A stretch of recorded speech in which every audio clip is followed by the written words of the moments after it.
കേശവൻ നായർ അയാൾ മൗനം പൂണ്ടു. അയാൾ സാറാമ്മയോട് പറഞ്ഞു, പെണ്ണുങ്ങളുടെ തലയിൽ നിലാവെളിച്ചമാണ്. അല്ല, അങ്ങനെയല്ല. സ്ത്രീകൾ ദൈവത്തിന്റെ ഉത്കൃഷ്ട സൃഷ്ടിയാണ്. ഒരു ദിവസം മുഴുവൻ പുറത്തേക്ക് ഇറങ്ങുമ്പോൾ കേശവൻ നായർ തന്റെ ജീവിതത്തിന്റെ സുന്ദര കുട്ടക്കൻ താക്കോൽ സാറാമ്മയ്ക്ക് എറിഞ്ഞു കൊടുത്തു. തന്റെ ഉള്ളിലെ പ്രണയം അവളെ ഒന്ന് അറിയിക്കുവാൻ അയാൾ വല്ലാതെ പാടുപെടുന്നു. പെണ്ണുങ്ങൾ കൊണ്ടു നടക്കും എന്തെല്ലാം പോകുന്നുണ്ട് പ്രേയസി ചൊല്ലേടി. പെണ്ണുങ്ങൾ കൊണ്ടു നടക്കും എന്തെല്ലാം പോകുന്നുണ്ട് പ്രേയസി ചൊല്ലേടി. ഓരോ കൊച്ചുവർത്താനുമായി അയാൾ അവളെ സമീപിക്കും. പുരുഷന്മാർ തരുന്ന പ്രേമലേഖനവും ഇതിൽ കാണുമായിരിക്കും, അല്ലേ സാറാമ്മേ? അവളെ കൂട്ടിയായി വലിയ കെട്ടി നിറയ്ക്കുമായിരിക്കും. കേശവൻ നായരുടെ കമന്റ്, എന്റെ വീടിന്റെ ഏകാന്തതയിൽ നിന്നും രക്ഷപ്പെടാൻ ഒരു ജോലി വേണമെന്ന കാര്യം സാറാമ്മ കേശവൻ നായരോട് പറഞ്ഞു. അയാൾ ആ കാര്യം ഏറ്റു. പല കല്യാണാലോചനകളും വന്ന് മുടങ്ങിപ്പോകുന്ന കാര്യം കേശവൻ നായർ സാറാമ്മയെ ഓർമ്മിപ്പിച്ചു. ക്രിസ്ത്യാനിയല്ലോ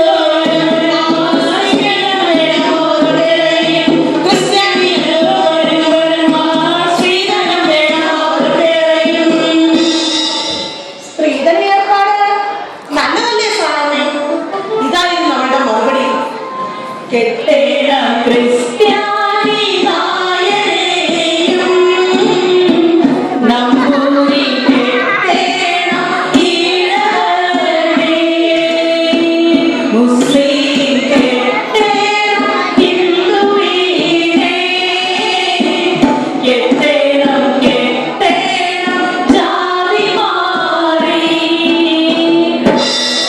സാറാമ്മ ചോദിച്ചു, അപ്പോ എന്റെ ജോലിക്കാരൻ? ശരി, സാറിനെ ഞാൻ നിയമിച്ചിരിക്കുന്നു. അയ്യോ, എന്ത് ജോലിയാ? എന്നെ അങ്ങ് പ്രണയിക്കുക. അവളുടെ കണ്ണുകൾ പ്രകാശപൂരിതമായി. അപ്പോ എന്റെ ശമ്പളമൊക്കെ മാസം ഒരു 20 രൂപ. അങ്ങനെ മാസം 20 രൂപയ്ക്ക് കേശവൻ നായരെ സാറാമ്മ പ്രേമിക്കാമെന്ന് വെച്ചു.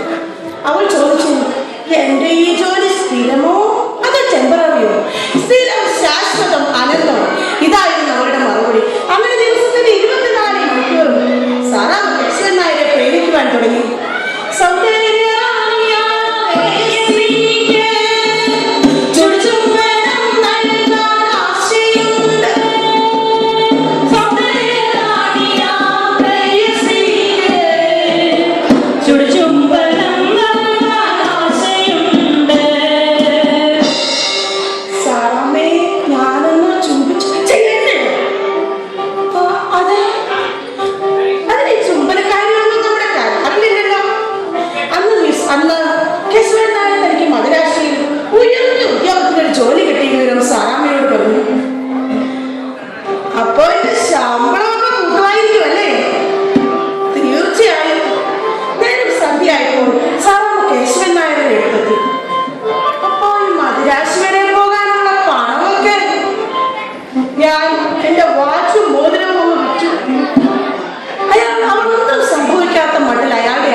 അവൾ സമ്മതം പറഞ്ഞു.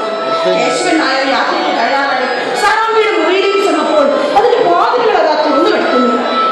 അവിടെ കട്ടിലിരിക്കുന്ന ഒരു തുണ്ട് കടലാസിൽ അയാളുടെ കണ്ണുകൾ കഴിച്ചു.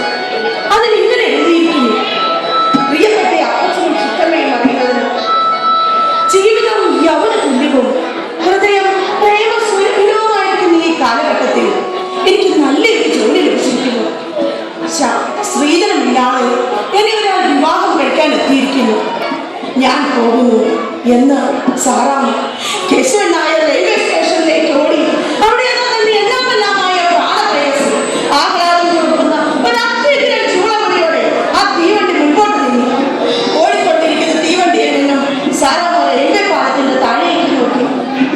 കണ്ണീരൊഴുകുന്നു തങ്കം പോലെ പ്രതിബിംബം കാണുന്നു നീലാകാശം.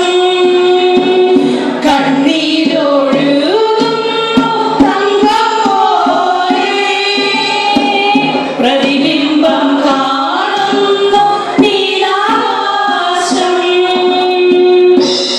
അവരുടെ ആഹ്ലാദകരമായ യാത്രക്കിടയിൽ കേശവൻ നായർ സാറാമ്മ കൊടുത്ത പൊതി അയച്ചു നോക്കി. അതിലതാ ശമ്പളമായി കിട്ടിയ മുഴുവൻ രൂപയുമായി 1900 രൂപ. അവൾ അയാളോട് പറഞ്ഞു, ഇതുകൊണ്ടൊരു വാച്ചും മോതിരവും വാങ്ങണം. സാറാമ്മി അവളുടെ ബ്ലൗസിനിടയിൽ നിന്നും വിയർപ്പിൽ കുറിച്ച് ഒരു കത്തെടുത്ത് കേശവൻ നായർക്ക് കൊടുത്തു. അതിലിങ്ങനെ എഴുതിയിരിക്കുന്നു: ജീവിതം യൗവന തുല്യവും ഹൃദയം പ്രേമസുലഭനവുമായ കാലഘട്ടത്തിൽ. അവളെ അയാളെ കെട്ടിപ്പിടിച്ച് ചുംബിച്ചുകൊണ്ട് അവൾ പറഞ്ഞു, നമ്മൾ തന്നെയാണ് ഈ പ്രേമലേഖനം.